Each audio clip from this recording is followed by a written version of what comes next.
So we just finished discussing the 4 stages of development that the Gospels went through from the events themselves until we have the Gospels that we have today, along with each method of study that went along with examining each one of those 4 stages. But that's led us to this question that we want to deal with in this lesson. What are the Gospels' relationships to each other? So this is going to be a really important question because another way of asking this question is, what are the sources of the Gospels? So this question actually reflects stage 3 of the 4 stages because this talks about source criticism. What are the sources of the Gospels? And the reason why this is an important question is because there are so many striking similarities among the synoptics. So because the synoptics, Matthew, Mark, and Luke, are so similar, it should kind of cause us to pause and ask, why are they so similar? And what does that mean for their relationships to one another? So we're going to start to look at that a little bit right now. Let me give you an example. Okay, so I'm going to put these 3 texts next to each other. So we have Matthew 19, Mark 10, and Luke 18. Let me just read through. This is kind of the first verse of each of these. So this is kind of what a harmony of the Gospels does. But let me just give you this so we can see exactly what we mean when we talk about the similarities. So let's read Matthew. It says, "Then the children were brought to him that he might lay his hands on them and pray. The disciples rebuked the people." Okay, we'll pause there. We'll get to the rest of it in a second. But let's read Mark. Same account. And they were bringing children to him that he might touch them, and the disciples rebuked them. And then Luke says, "Now they were bringing even infants to him that he might touch them, and when the disciples saw it, they rebuked them." Let's continue. "But Jesus said," Matthew 19, "Let the little children come to me and do not hinder them, for such belongs to the kingdom of heaven." Mark says, "But when Jesus saw it, he was indignant and said to them, 'Let the children come to me. Don't hinder them, for such belongs the kingdom of God.'" And with Luke, he says, the one who hears you hears me, and the one who rejects you rejects me. The one who rejects me rejects him who sent me." And then it says, "And he laid his hands on them and went away."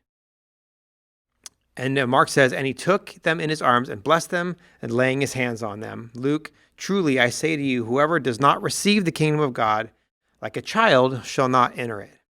So this is an example of an occasion where children were brought to Jesus. The disciples responded in a certain way, and Jesus changed their perspective on the role of children. So we're not going to necessarily get into this as a Bible study right now. What we want to notice for the sake of answering the question of what's the gospel's relationships to one another is just simply that these are very similar.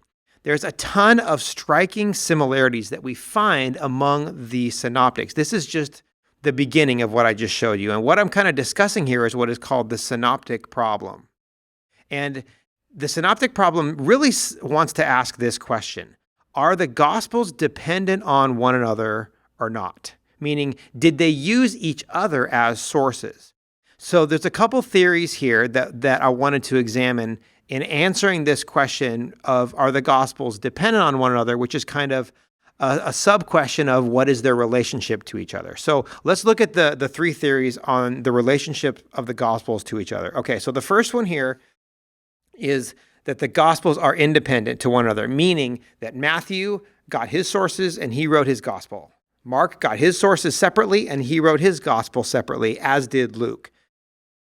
So the problem with this the problem with this theory is simply that this is highly unlikely because there are just so many similarities, and it would be an incredible coincidence for all of these unique and specific similarities between the gospels to occur if they did not have any relationship to each other at all. If they were totally independent, why do they look so similar, essentially, is the reasoning here. Let me read you a quote that says it better than that. "Simply put, we know that the Gospels used each other because there is frequently exact verbal agreement found within the synoptics. It's unlikely that Matthew and Mark both translated their Gospels from Aramaic to Greek and used exactly the same translated words." So Mark simply points out that the amount of similarities makes this theory that they're independent pretty much impossible. So let's look at another theory, which is called Matthean priority. So Matthean priority simply says this. Here's what it says. Matthew wrote his gospel first.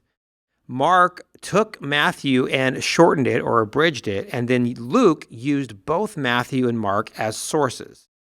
So this is one of the theories about the relationships of the Gospels to each other. The problem with this that many people see who don't hold this view is that if you just simply look at Mark, it doesn't at all seem like an abridged version of Matthew. It's very different. There's no Sermon on the Mount, for example, at all. And Mark just doesn't seem like he started with Matthew and then shortened it. So this is a problem that many people see as Matthew being considered the first gospel and the other ones using it as a source. The problem with this view is that Mark just simply does not seem like an abridged version of Matthew. Mark is very different than Matthew, even though they're synoptics. Of course, they're related, but Mark does not include a lot of things that you would think would be in there if he was taking Matthew and shortening it, like the Sermon on the Mount, for example. Not at all even in Mark. So there's a lot of reasons why many people reject Matthean priority, because it just doesn't seem like Mark is a shortened version of Matthew, which leads us to our third theory, which is called Markan priority. So here's how this one works. With Markan priority, the theory is that Mark wrote first, Matthew used Mark as a prototype or a framework for his gospel, and Luke also used Mark as a primary source. And this is the most widely held view about the synoptic gospels' relationships to one another. Not everybody holds this view, but it is the most widely held. Why? So why is it that so many people think that Mark was the first gospel and Matthew and Luke used Mark as a source instead of the other way around? Well, let's look at that in our next lesson. So in our next lesson, what we want to do is we want to ask the questions, why do so many people think that Mark was the first gospel? And we're going to look at 5 reasons for Markan priority in our next lesson.